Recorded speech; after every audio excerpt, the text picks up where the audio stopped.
என் students கிட்ட அடிக்கடி நான் ஒரு கொஸ்டின் கேட்பேன். வாக் அரவுண்ட் பண்ணி செக் பண்ணிங்களா அப்படின்னு கேட்பேன். வாக் அரவுண்ட் அப்படின்னா என்ன அப்படின்றத இந்த வீடியோவில் சொல்கிறேன். பேட்டர்ன் பிளாக்ஸில் ரெண்டு டிஃப்ரெண்ட் லைன்ஸ் இருக்கும். ஒன்று வந்து ஸ்ட்ரைட் லைன், இன்னொன்று வந்து கர்வ் லைன். ஸ்ட்ரைட் லைனை நம்ம வந்து அதில் எவ்வளோ மெஷர்மெண்ட் இருக்குன்றதை பார்க்குறதுக்கு டைரெக்டாக டேப் யூஸ் பண்ணி இப்படி ஸ்ட்ரைட்டாக மெஷர் பண்ணி அதை ஃபைண்ட் அவுட் பண்ணிக்கலாம். ஓகே, ஆனால் இதே இது கர்வ் லைனாக இருக்குது அப்படின்னா நம்ம இப்படி டைரெக்டாக வைக்க முடியாது, டைரெக்டாக அதோட மெஷர்மெண்ட் நமக்கு கிடைக்காது.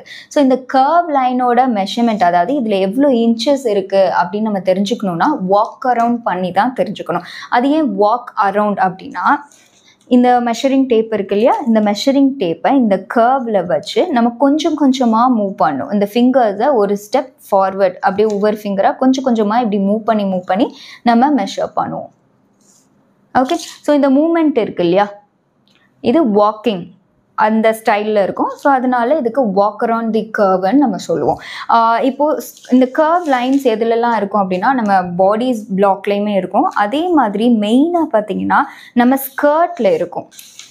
இப்போது ஸ்கர்ட்டில் வந்து நீங்கள் ஆர்க் ரேடியஸ் ஃபைண்ட் அவுட் பண்ணுவீங்கள்ல, அந்த ரேடியஸ் நீங்கள் ஃபைண்ட் அவுட் பண்ணுறப்போ இதை நம்ம இப்படி மெஷர் பண்ணி பார்ப்போம். மெஷர் பண்ணுறப்ப நம்மளோட வெயிஸ்டோட மெஷர்மெண்ட் அதில் இருக்கான்றதை செக் பண்ணுவோம். அதை செக் பண்ணுறதுக்கு இந்த மாதிரி வாக் அரவுண்ட் பண்ணி தான் செக் பண்ண முடியும்.